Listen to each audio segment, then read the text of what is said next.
And good evening, everyone. I'm Brian Allen. The opioid crisis has been a heavily discussed topic over the last couple of years, and there is one drug that has been playing a silent role. It's described as an opioid when taken in high doses, but users don't need a prescription to get it.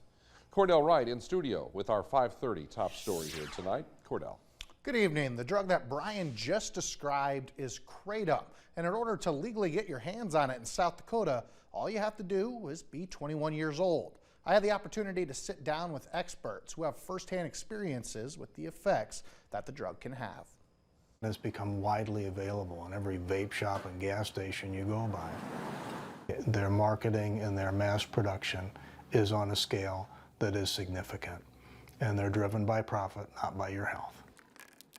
Kratom comes from a tree native to Southeast Asia, and according to Jeremy Daniel, an associate professor of pharmacy practice at SDSU, it has a variety of uses. People take the leaves and either chew it or smoke it or brew teas out of it to kind of get the psychiatric effects of that medication. Those effects can vary based on dosage. When we look at those 2 to 4 gram doses, that's where you're starting to see more of the stimulant-based effects. But as we start to push to 3 to 6 and higher, we see more of those opioid-like effects. At Keystone Treatment Center, Representative Matt Walls hears from his patients why they turn to Kratom. Keystone Treatment Center, this is Matt. A lot of people see it as I can still get high and get away with it.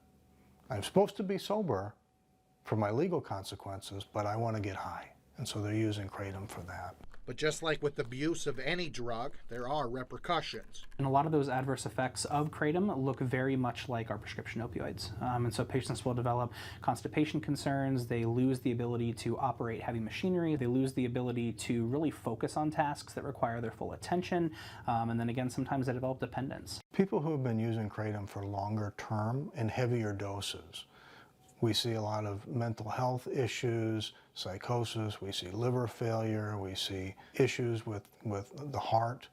And once usage starts, it can be difficult to turn away from Kratom.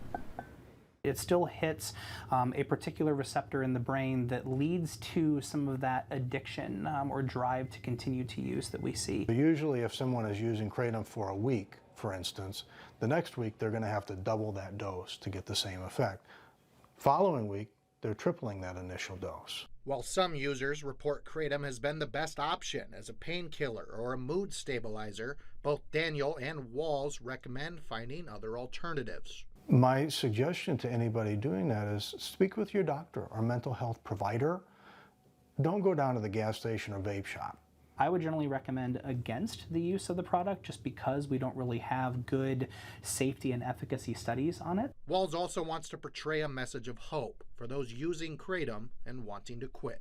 Our main message at Keystone Treatment Center is that we believe in the power of recovery. We believe in recovery, we believe in redemption.